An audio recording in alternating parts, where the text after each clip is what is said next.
How's it going, guys? Master Vincent here, wishing you all good karma, good vibes, good merit, love, long life, happiness, and peace.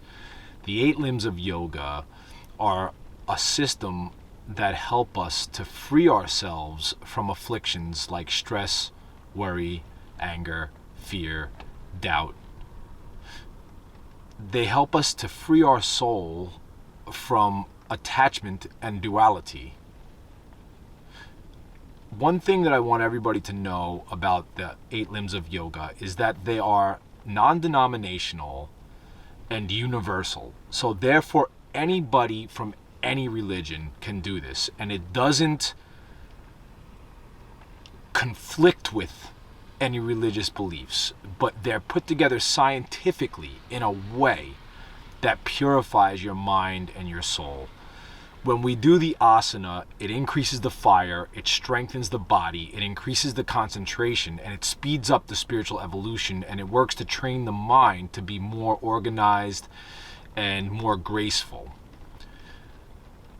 The first 2 limbs of yoga, the first one is the yamas, the second one is the niyamas.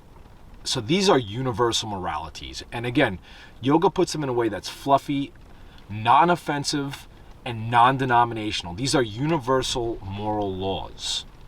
The first one is non-harming, and this should be the basic law of all religions. As long as you're not harming something, then you're not going to break any of the other laws. So really, technically, all you need is the first law of non-harming. But from non-harming, we see where anger comes in, and we see that anger is the things that destroys everything. So first, we have pride, then ego, then anger, and then we do harmful actions which harm others and in turn harm ourselves. The second yama is non-stealing. It means don't take anything you haven't earned and don't borrow from anybody if at all not possible. The third yama is honesty. Honesty is extremely important.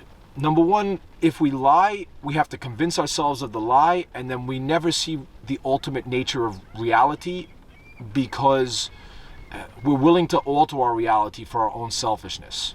So you never see the ultimate truth. You're caught in this lie of reality. You never see reality for what it is. It also says in the Yoga Sutras that when the yogi masters honesty, that their words become very potent and then manifest instantly. The fourth one is brahmacharya. Now this is celibacy. Now celibacy is very difficult, especially for me. I had a really hard time with celibacy, so I can understand why, because sex is definitely the most wonderful earthly pleasure, and there's also love involved with it as well. You fall in love, and then those things are connected. So I teach the internal energy cultivation skills, so that this way the yogi knows, the yogini knows how to cultivate their internal energy and how to make use of their sexual energy, so that over time you might come to be celibate. Either way, if you're celibate, your creativity goes up, your strength goes up, your inner light goes up. If you squander your sexual energy, your health goes down, your inner light goes down, your creation goes down. So there are results, cause and effect, that go from being sexually active and not being sexually active. And if you are going to be sexually active, then you have to suffer the results of the consequences. It drains the central nervous system. It makes the body and the mind unsteady. So there are instant results from being sexually active, and then there are benefits that you get from not being sexually active. So you challenge yourself, see how long you can go being celibate, and bottom line is you have to practice cultivating your internal energy. That is definitely the gateway to higher understanding and higher energy. Now the fifth one is aparigraha, which is non-possessiveness and non-greed. There are many different ways to translate this. It means, number one, you have to acknowledge that you don't really possess anything, because if you leave this body, and in what I teach, I say if you leave, because I believe in immortality in the human body. But if you possess things, if you die, they don't come with you. It also can be non-greed. So it's also, you don't want more than what you need. So definitely non-greed is solid. But the main issue that comes up is, well, what about if I want this? What about if I want that? What about my possessions? Possessions aren't necessarily a bad thing. It's just when you become attached to them, then you're worried about losing them, then you'll do anything to gain them.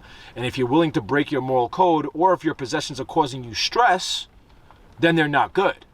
Because Kaivalya liberation is a completely and totally stress-free, blissful life.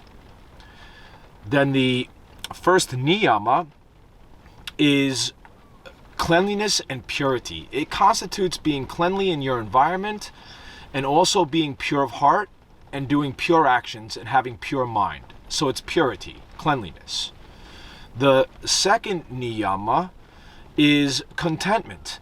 Now, I really like how yoga says contentment. They put it very flowery. Just be content with what you have and don't be uncontent with what you don't have. But really, with contentment, patience and fortitude go in there. In order to be patient, in order to be content, you have to be patient. In order to be patient, you have to have fortitude. So you have to be willing to undergo unpleasantness without becoming unhappy. But the yogis, they just say contentment. Okay, so very flowery the way that yoga puts it. Then the third one is tapas, which means self-discipline. You have to be able to discipline yourself. Now, obviously, if other people are disciplining you, that's called slavery. Okay, so nobody likes being a slave. But if you don't discipline yourself, then you'll never be able to control your mind and to maintain the higher states of Samadhi and Nirvana. The next one is Svadhyaya, which means to study. This one is huge, especially nowadays. They definitely tried to discredit the spiritual texts. That is the biggest mistake that us of a humankind have made in the last 15 years, is not valuing the spiritual text. The spiritual written word was put together by our ancestors so that we had the knowledge that we needed to keep us from suffering. If you look at an octopus is so intelligent, it might be more intelligent than a human. Honestly, if you put an octopus up against an average human with the Rubik's Cube, I think that the octopus might be able to finish it first. They have 8 arms. Like, they're very intelligent octopus. So why is a human more intelligent than an octopus? It's because we can learn from our ancestors because we have written word. So our ancestors were going to die, and they said, let's write down to these guys what's really important. And they wrote the fundamental spiritual texts, and they handed those down. Now, if you're going to discredit those, that is a very unintelligent decision. And that's why we're suffering so much, because we've discredited the spiritual text and we're not giving them much importance. So Svadhyaya at first means studying the spiritual text.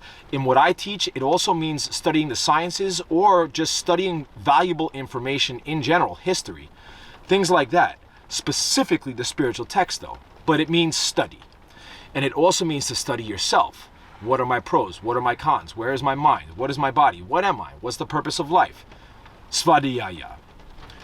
Then the next one is Ishvara Pranidhana, which means surrender to God. Now, it says surrender to God brings perfection in Samadhi, or surrender to God brings perfection in Nirvana, or surrender to God brings perfection in heaven. Okay? And this is because when you've done everything that you can do, and you've done it right, you've done your hard day's work, you've done your good deeds, you've done everything, but yet there's still something that's going to worry you. Whatever's out of your power, there has to be surrender to the divine, to God for that. Otherwise, you'll never have inner peace. Okay, so surrender to the universe, surrender to the gods, surrender to the higher power. The third one is asana. Now, most of us, when we think of asana, we think of all these fancy yoga poses, and they're great, and they have amazing physical, mental, spiritual, emotional benefits, amazing health benefits.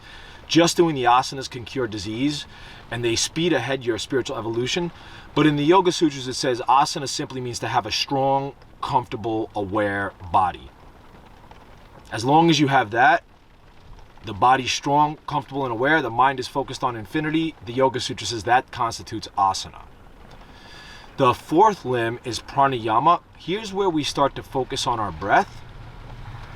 So it says pranayama removes the light, or removes the darkness of the light of the veil of true wisdom and knowledge. That's what it says in the sutras. So traditionally, that's what pranayama is. And notice we're going from the physical now into the energetic, right? Because pranayama also means breath. It also means to exercise your breath, to focus on your breath. And in what I teach, pranayama constitutes internal energy cultivation. How to cultivate your internal energy for higher levels of energy. Because if your internal energy levels are low, then the body gets weak, the mind gets weak, impossible to achieve enlightenment. Now, the fifth one is pratyahara.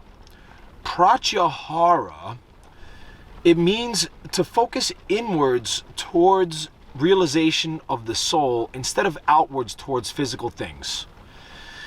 It also means to start to starve yourself from external stimuli. And when I say starve yourself, pratya also means food in yoga. But in the yogic culture and tradition, anything you feed your mind with is considered food. So it's not just what you put in your mouth.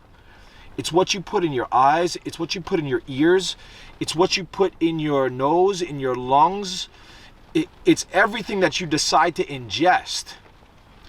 So pratyahara means when you stop shoving the senses with so much stuff and start focusing them inwards, and you cut down the intake of the senses, because too much intake in the senses, too much light blinds the eyes, too much sounds deafen the ears, too much smoking destroys the lungs, too much eating destroys the stomach and the intestines, too much sex destroys the feelings. So here you can see where you have to discipline your mind, otherwise when you keep stimulating yourself, you'll actually destroy your life. Destroy your well-being, your health. Without your health, you have nothing. So it's very dedicated on being healthy, and it's a health-based science. The sixth one is concentration. Here's where we start to focus our mind for longer and longer periods of time to develop our concentration so that when we achieve these high mental states, we don't fall back into the lower mental states. The seventh one is dhyana, which means stillness. So when we practice dhyana, it's calming the mind, calming the soul, so that the mind and the soul become still. And this is what meditation is. It's having a calm, benevolent, peaceful mind and heart. Then the eighth one is samadhi. And samadhi is a cultivation of the previous 7 limbs.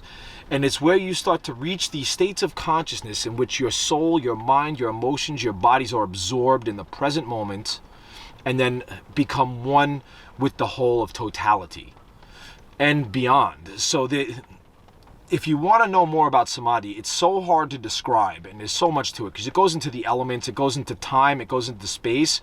When you get into samadhi, you have to study the 3rd and the 4th pada of the Yoga Sutras. And here's my copy of it right here. You can find that. This is my translation. It's a repetition, recitation, comparative reasoning translation. So most of the other translations give a description and a commentary on each sutra, and that really is great, especially if you're completely new to the sutras.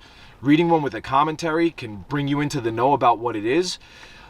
Mine, it's meant to study the sutras themselves, and Patanjali and Buddha and Jesus themselves say that study is important. They say it's essential. And Patanjali says that recitation of the sutras is essential to reach the higher levels of samadhi. That's why mine's set up to recite the sutras instead of taking the attention away towards the commentary. And comparative reasoning is simply when your brain compares one thing to another. So I write multiple translations, and I try to grasp the whole translation of the original Sanskrit words, and I make it in such a way where you can read the different translations and compare them to each other so that you can achieve samadhi and grasp the sutras better. And Buddha himself says, "He who can recite the spiritual text from beginning to end in order, him I call a Brahmana, a holy man, a god." That's what the Buddha says, quote, in the Dhammapada. I hope this helps, guys. Please like, subscribe, and share. Let's spread that wisdom. Let's spread that love. Let's spread that compassion. Wishing you all long life and good health. God bless, guys.